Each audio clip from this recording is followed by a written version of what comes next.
Hello and welcome back this channel. आज हम discuss करेंगे एक्सरसाइज 4.1। तो हमने जो हमारी क्लास हुई थी उसमें हमने एक्सरसाइज 4.5 जो थी वो हमने कंप्लीट कर दी थी, जिसमें हमने थोड़ा टेक्निकल इशू हो गया था जिसकी वजह से हमारी वॉइस नहीं आ सकी थी। तो जिस बच्चों को अगर दोबारा वीडियो चाहिए तो वो प्लीज़ मुझे कमेंट करके बता दें, इंस्टाग्राम पर मैसेज कर दें। तो आज हम डिस्कस करेंगे एक्सरसाइज 4.6। एक्सरसाइज 4.6 ठीक है। जो हमारा चैप्टर चल रहा है फोर्थ चल रहा है, जिसका नाम हमारा सारणिक यानी कि डिटर्मिनेंट्स है। तो आज हम डिस्कस करेंगे, वो करेंगे हम सारणिकों और अवयवों के अनुप्रयोग। ठीक है, सारणिकों और अवयवों के अनुप्रयोग, application of determinants and matrix. ठीक, तो अब इसे सब छोड़े तो वैसे ही हमारा फालतू है, ये सब पढ़ते हैं। इसको देखो, ये तो मैं बस एक डेफिनेशन है वो है, लेकिन मैंने जो हाथ से लिखे हैं वो मैं आपको अगली स्लाइड पर दिखाऊंगा। संगत निकाय, निकाय संगत कहलाता है यदि उसके हल एक या अधिक का अस्तित्व होता है। संगत निकाय कब कहलाएगा? यदि जो निकाय होगा उसका या तो हल एक हो या अधिक हो और उसका अस्तित्व हो। और असंगत निकाय तब कहलाता है यदि इसके किसी भी हल का अस्तित्व नहीं हो, यानी कि हल हो और उसका कुछ अस्तित्व हो नहीं।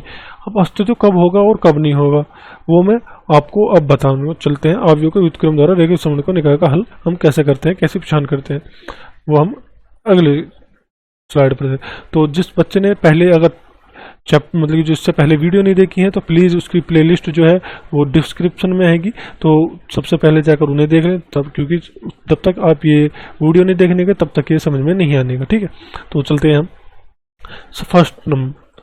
यदि हमारे एक कोई सारणिक था और उसको हमने मान निकाला, एक सारणिक था और उसका हमने मान निकाला, वो जीरो नहीं आया यानी कि जीरो के बराबर नहीं आया, मतलब कि वो एक आया, 2 आया या -5 आया या -1 आया, मतलब कितना भी आया या 100 आया, जितना भी आया हमें कुछ नहीं पता कितना आया, लेकिन बस जीरो नहीं था, बाकी कुछ भी हो सकता था। ठीक है, समझ गए? एक A nought is equal to zero का मतलब, तो यदि A nought is equal to zero मतलब सारणिक का मान, तो समीकरण निकाय का संगत होगा। तो जो समीकरण होगी ना वो निकाय का संगत होगी, संगत निकाय होगा, तथा उनका अद्वितीय हल होगा, यानी कि बस एक ही हल होगा, उसका कोई एक ही आंसर आएगा और कोई आंसर उसका नहीं आने का। अगर उसका मान के चलो 2 आ गया तो सिर्फ 2 ही आएगा, उसका फिर 5 नहीं आने का, 6 नहीं आने का, -2 नहीं आने का, 0 और कुछ नहीं आने का, सिर्फ एक ही आंसर आएगा, यानी कि अद्वितीय हल होगा। ठीक है, वो कब होगा? जब हमारा एक के मैट्रिक्स से हम मान निकालेंगे और उसका मान 0 ना आए, बाकी कुछ भी आए, तो निकाय का जो समीकरण निकाय होगा वो संगत होगा और उसका अद्वितीय हल होगा। समझ गए आप सभी? आगे चलते हैं दूसरे पॉइंट पर।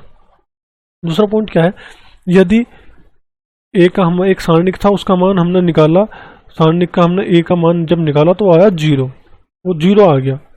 ठीक है, 0 तो आप समझती है, एक सारणिक का मान निकाला हमने, वो तो हमारा सारणिक जो आया उसका मान आया 0 निकल कर। ठीक, जब उसका सारणिक का मान 0 निकल कर आया, तब यदि उसका एडजॉइंट निकालना मैंने पिछली क्लास में सिखाया है आपको। ठीक है, यदि उसका एडजॉइंट का मान भी 0 आ जाए, हमने जब एक हमारा मैट्रिक्स था, ठीक है, उसका हमने सारणिक निकाला, उसका मान 0 आ गया, और जब उसका एडजॉइंट ए निकाला तो भी उसका मान 0 आ गया। ठीक है, समझ गए? तब सभी निकाय संगत या असंगत हो गए। जब हमारा मैट्रिक्स का उसके मान सारणिक का मान भी 0 आए और उसके एडजॉइंट का मान भी 0 आए, ठीक है, तो हमारा जो होगा वो संगत भी होगा, संगत भी हो सकता है और असंगत भी हो सकता है। ठीक है, दोनों हो सकते हैं, तथा उनके अनंत हल होंगे, यानी कि पता नहीं कितने हल होंगे उनके। ठीक है, उनके अनंत हल हो सकते हैं, इन्फिनिटी, पता नहीं कितने हल होंगे, या कोई हल नहीं हो सकता, या 0 मतलब कोई हल ही नहीं होने का, या तो उसका पता नहीं कितने हल होंगे या एक भी हल नहीं होने का। समझ गए? दूसरा पॉइंट, यदि उसका, ये पॉइंट याद रखने हैं। सबसे पहला पॉइंट तो याद रखना है, जब हमने एक सारणिक का मान निकाला और उसका मान 0 ना आकर कुछ भी आ जाए तो वो संगत निकाय होगा और उसका अद्वितीय हल होगा, यानी कि एक ही हल होगा और इसके अलावा कोई हल नहीं होगा उसका। दूसरा पॉइंट पर हमारा क्या आता है? दूसरा पॉइंट ये आता है कि यदि हमने सारणिक का मान निकाला और उसका मान भी 0 आ गया, फिर जब 0 आने के बाद अगर 0 ना आने का तो हमारा यह पहला पॉइंट काम करेगा, लेकिन अगर जैसे ही हमारा 0 आता है तभी एकदम से हम दूसरे पॉइंट पर आ जाते हैं। 0 आने के बाद फिर हम निकालेंगे एडजॉइंट बी। अगर 0 नहीं आने का तो हमें तब पहला पॉइंट है, पहले पॉइंट में फिर एडजॉइंट निकालने की हमें जरूरत नहीं है। तब 0 आता है तब हम एडजॉइंट बी निकालेंगे, फिर एडजॉइंट ए निकालेंगे, जिसे हम बी बोल सकते हैं। ठीक है। एडजॉइंट ए निकालने के बाद हम बी निकालेंगे, तब क्या करेंगे हम, निकालने के बाद फिर एडजॉइंट ए निकालेंगे। एडजॉइंट ए निकालने के बाद वो भी जीरो आ जाए, तब जो हमारा जो समीकरण का निकाय होगा वो संगत भी हो सकता है, वो संगत भी हो सकता है और असंगत भी हो सकता है, और उसके अनंत हल भी हो सकते हैं या कोई हल नहीं हो सकता, या तो बहुत अनंत हल होंगे या कोई हल नहीं होने वाला। अब चलते हैं हम तीसरे पॉइंट पर।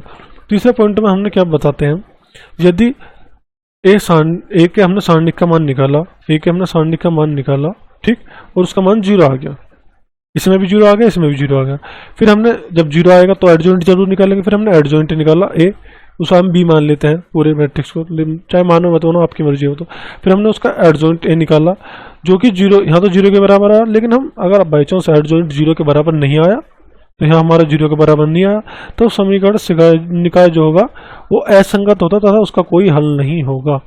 यदि संगत है तो उसका एक हल होगा, यदि असंगत है तो उसका कोई हल नहीं होगा, और यदि असंगत और संगत हमें पता ही नहीं क्या है वो, तो उसका अनंत हल भी हो सकते हैं और कोई हल भी नहीं हो सकता। तो सभी पॉइंट ये समझ में आ गए। इन 3 पॉइंटों पर ही पूरी एक्सरसाइज खत्म है। ये एक्सरसाइज थोड़ी बड़ी है, क्वेश्चन भी बड़े होने हैं इसमें, तो सभी बच्चे प्लीज इन तीनों टॉपिकों को, इन तीनों जो है ये, इन्हें जरूर फोकस करें। एक बार मैं रिवाइज करवा देता हूँ। यदि हमारे 1 मिनट मैंने रिव्यू करता हूँ, आप मेरे साथ के साथ बोलना, तो आपको प्रैक्टिस हो जाएगी, ठीक है।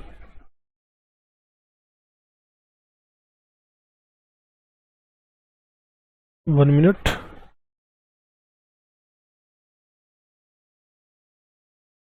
चलो मैं यहाँ बोलता हूँ। नंबर 1, यदि हमने ए के मैट्रिक्स निकाला और उसका मान नॉट इज इक्वल टू 0 आया, तो क्या करेंगे? क्या इसमें हमें एडजॉइंट निकालने की जरूरत है?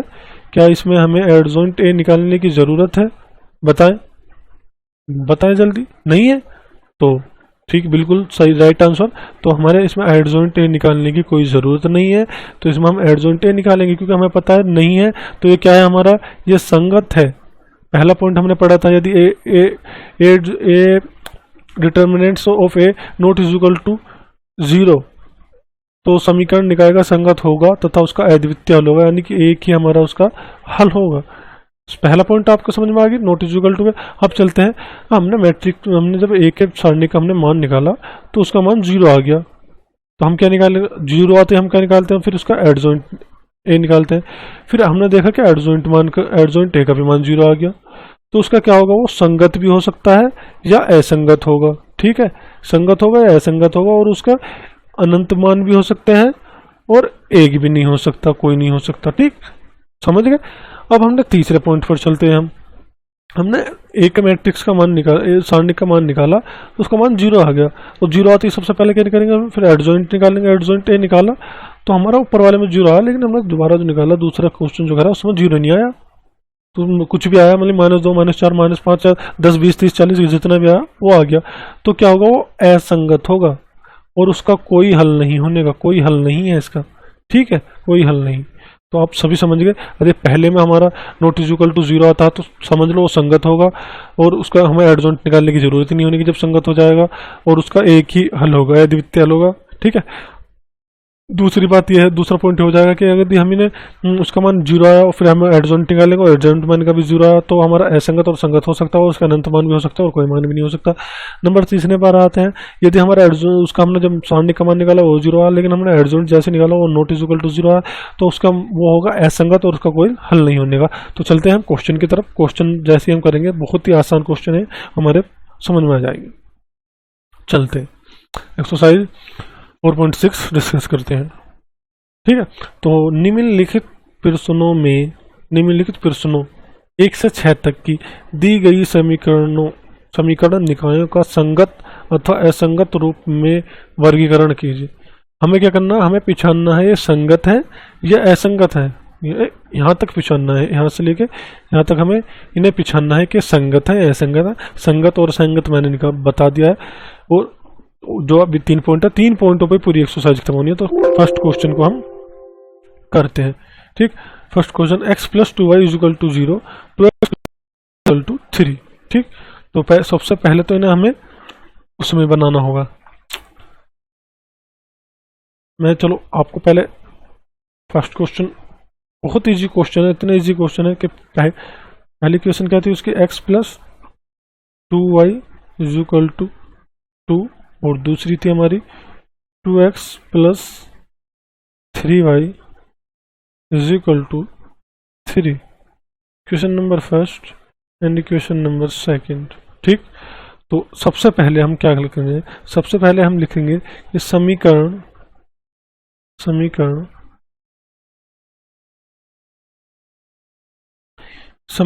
जो हमारा ये निकाय है, समीकरण निकाय कहते हैं, मतलब दोनों जो ग्रुप है हमारा, ठीक है, समीकरण निकाय को आव्यूह, क्योंकि हम तो आव्यूह को उसमें रूपांतरित करेंगे, क्योंकि हम इसमें क्या पढ़ रहे हैं, आव्यूह और वही पढ़ रहे हैं सारणिक। तो सबसे पहले हम इसे आव्यूह रूप में निरूपित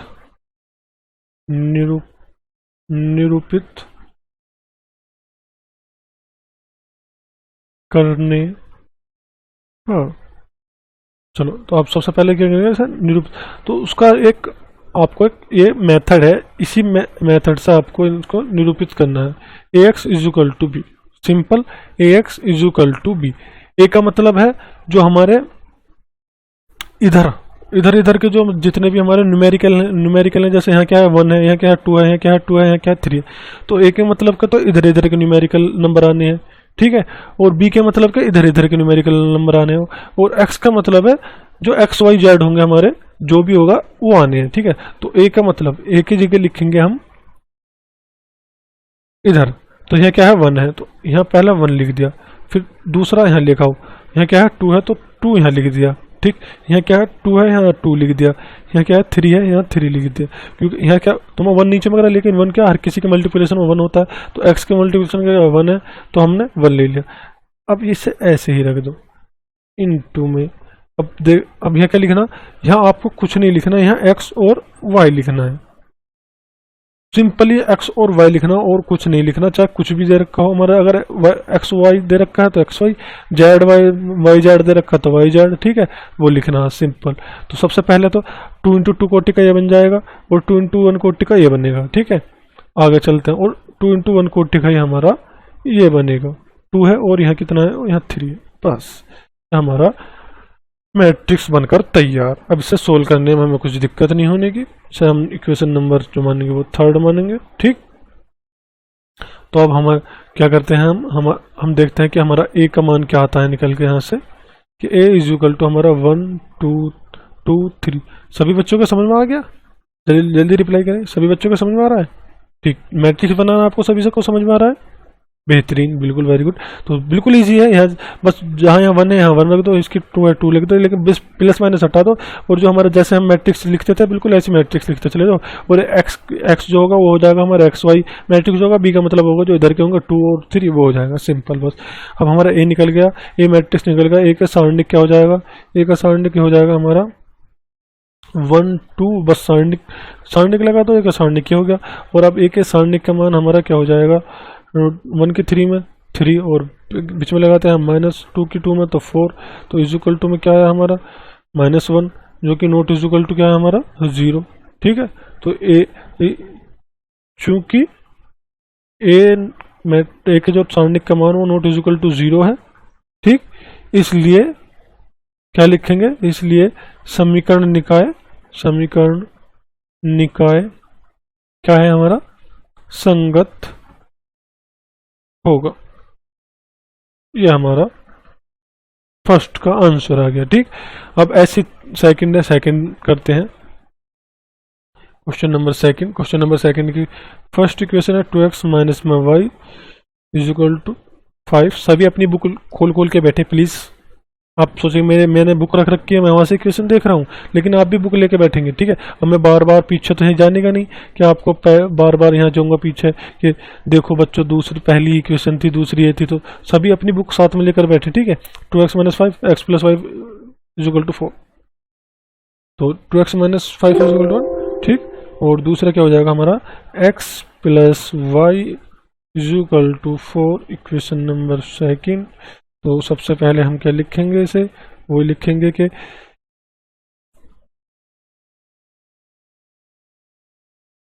के समीकरण निकाय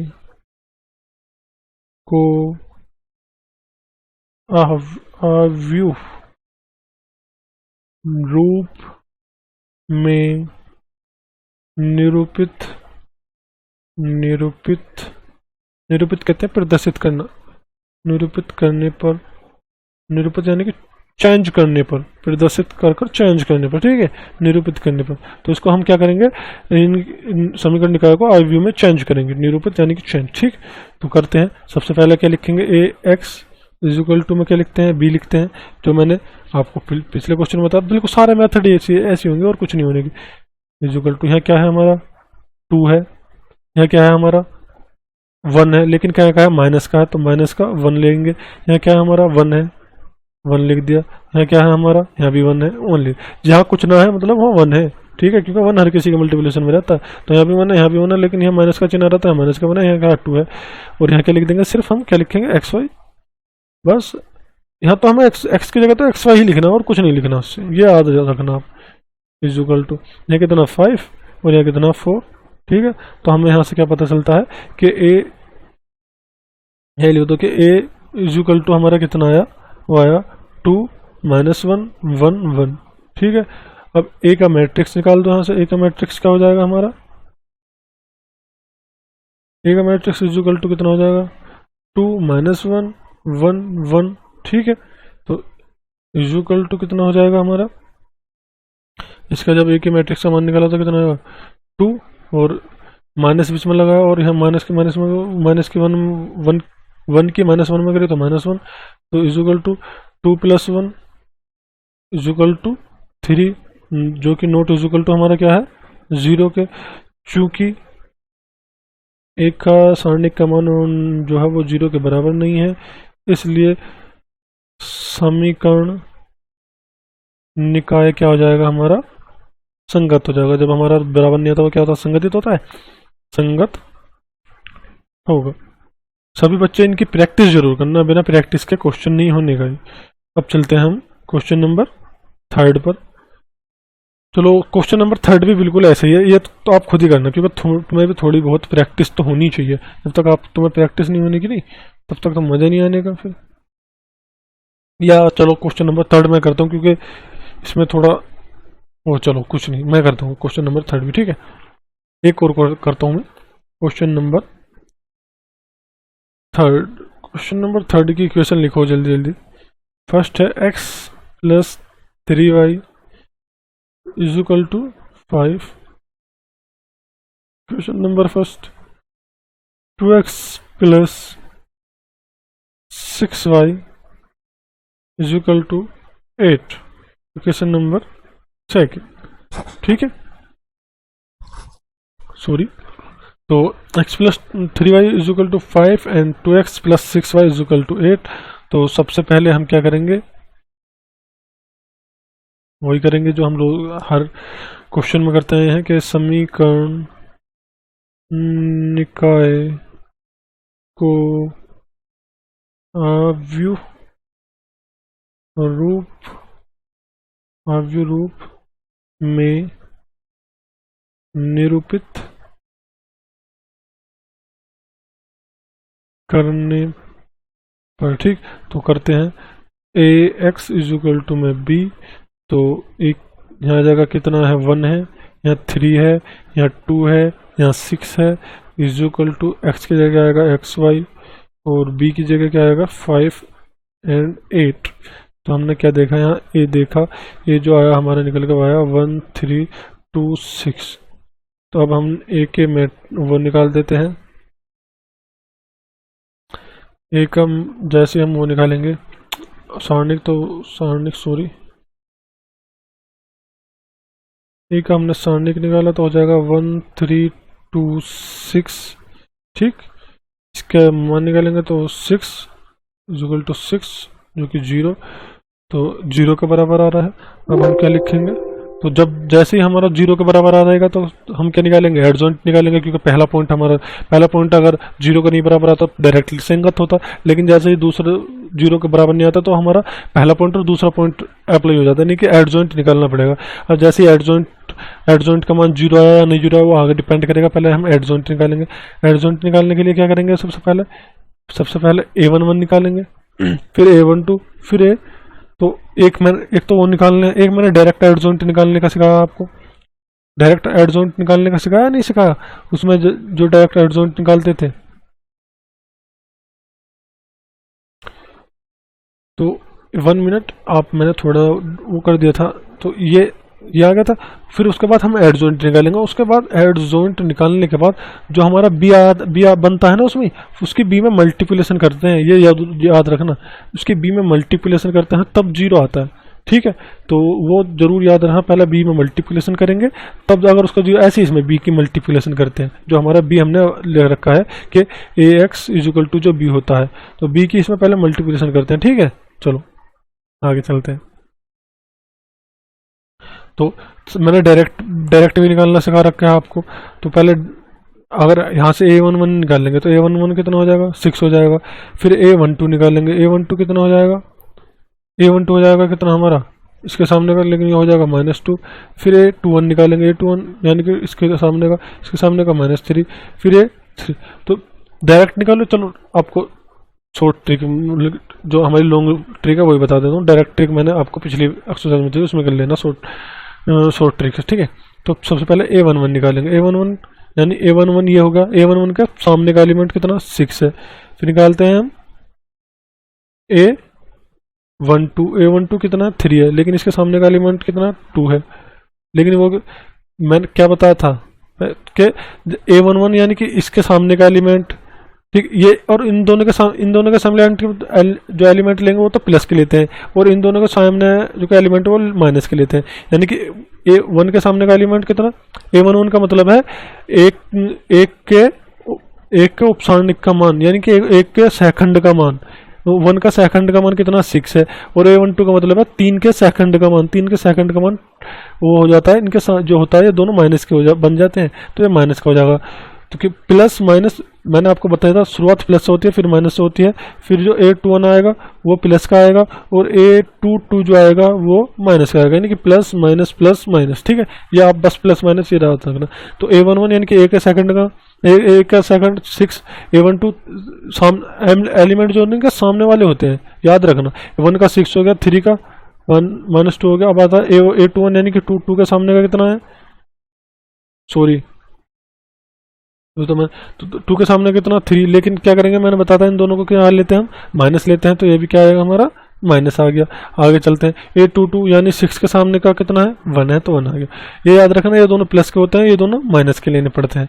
और शॉर्ट ट्रिक क्या है, शॉर्ट ट्रिक ये होती है कि इन दोनों को आपस में चेंज कर दो, इन दोनों का वो चेंज कर दो। यानी कि अगर हम एडजॉइंट निकालें नहीं है डायरेक्ट, तो एडजॉइंट इसका जो आएगा वो आ जाएगा हमारा, इन दोनों को तो आपस में चेंज कर देते हैं, यानी कि 6 यहाँ और 1 यहाँ, बस। और इन दोनों का चिन्ह चेंज कर देते हैं, यानी कि -2 एंड -3 ये आ जाता है। चाहे आप, मैं लॉन्ग ट्रिक से बता रहा हूँ, चाहे देख लेना, वो ही आएगा, ठीक है।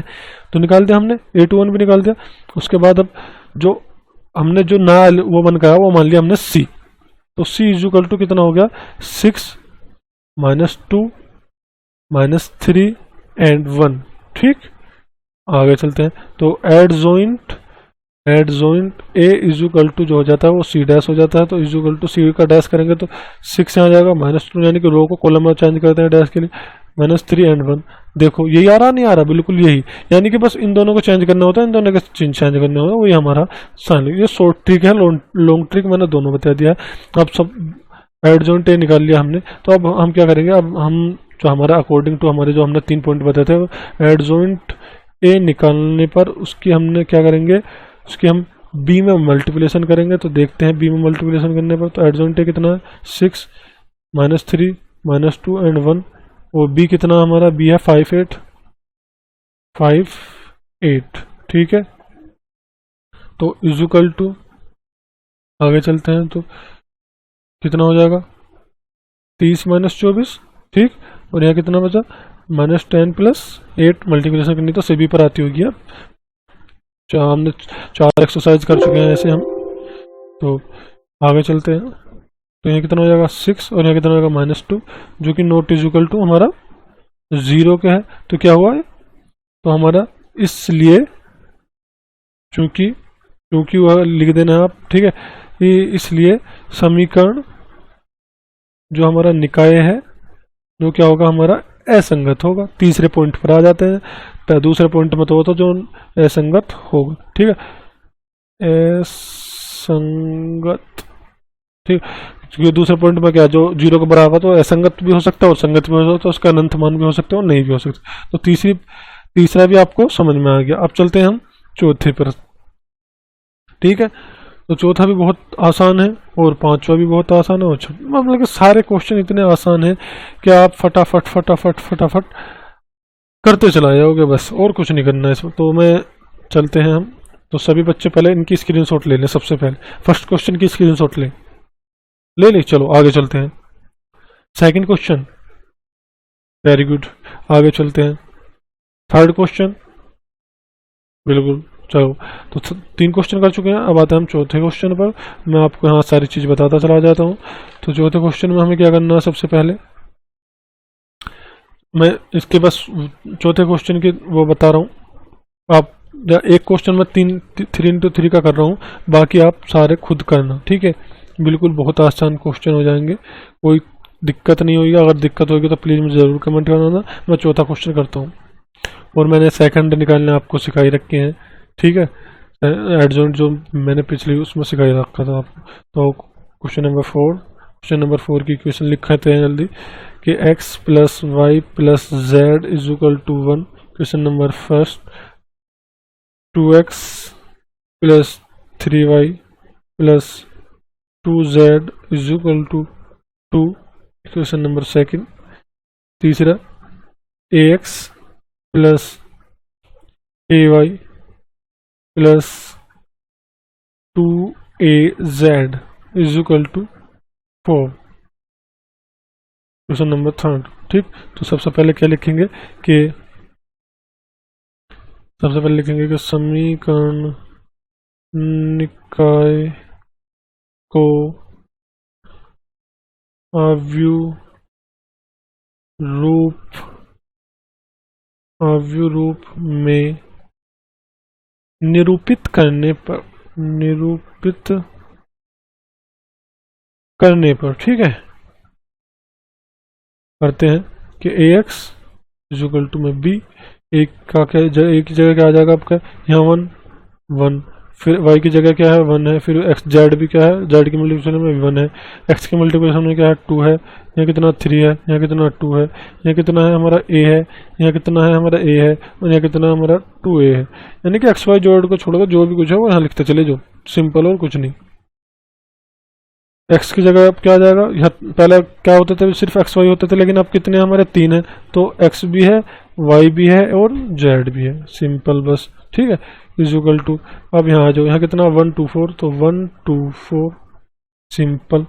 सबसे पहले क्या हमें क्या ज्ञात हुआ, a ज्ञात हुआ, यहाँ से a कितना हमारा 1 1 1 2 3 2 a 2a, ठीक।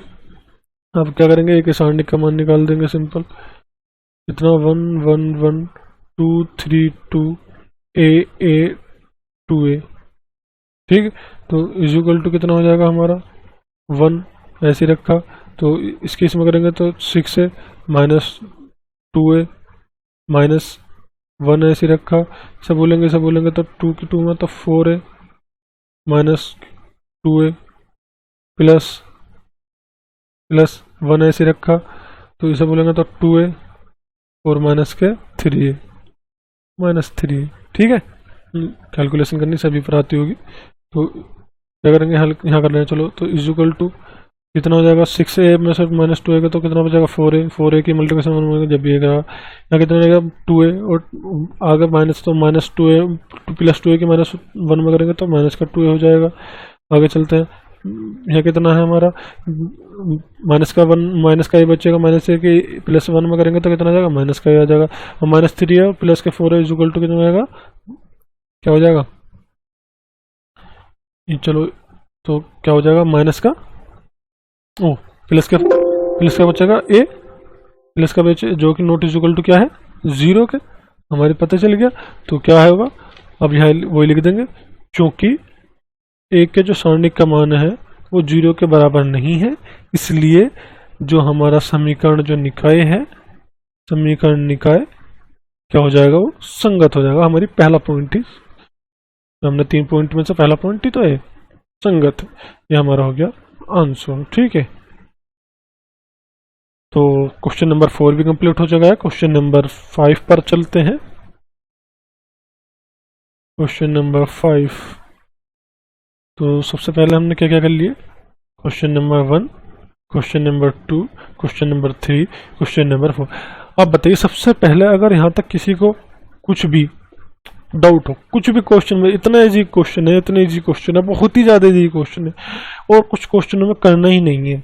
ठीक है, तो आज हम 6 तक ही डिस्कस करेंगे बस। तो 4 हमने डिस्कस कर चुके हैं, 5वें पर आप क्या करना है, बिल्कुल ऐसे ही करना है। एक का फिर एक जैसे ये करा है यहाँ तक, तो ऐसे करना है। यदि एक मैट्रिक्स का मान, यानी कि एक सारणी का मान 0 नहीं आने का, तो सबसे फिर क्या करेंगे, हम एडजॉइंट निकालेंगे। एडजॉइंट निकालना मैंने आपको सिखाया था, एडजॉइंट कैसे निकालते हैं कि A11 पहले A11 निकालेंगे, फिर A12 निकालेंगे, फिर A13 निकालेंगे। A11 देखो, इसका मैट्रिक्स क्या बनेगा, ए क्या बनेगा, वो बनेगा हमारा 3 -1 -2, यहाँ बन जाएगा।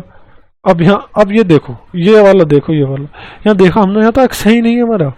अब क्या करें, तो एक्स नहीं है, तो जहाँ एक्स नहीं है तो वहाँ उसका मान रख दो 0, क्योंकि अगर हम यहाँ प्लस में अगर 0x मान भी ले, मान लिया 0x, क्यों इस पर कुछ इफेक्ट पड़ा, क्योंकि 0 में अगर हमने x की मल्टीप्लिकेशन करी तो 0, और 0 को जोड़ेंगे तो इफेक्ट। तो हमने देखा कि x की मल्टीप्लिकेशन में क्या है हमारा 0, तो हमने 0 रख दिया। y की मल्टीप्लिकेशन में क्या है 2 है, और z की मल्टीप्लिकेशन में क्या है -1 है। आगे चलते हैं, x की मल्टीप्लिकेशन में कितना है 3 है, y की मल्टीप्लिकेशन में -5 है। लेकिन हमने देखा है z नहीं, तो हम क्या करेंगे, प्लस क्या करेंगे 0, z रख देंगे। तो 0 कोई इफेक्ट नहीं डालेंगे, तो यहाँ भी 0, लेकिन जहाँ नहीं है वहाँ 0 रख दो, सिंपल। तो ये क्या है, a ज्ञात हो गया।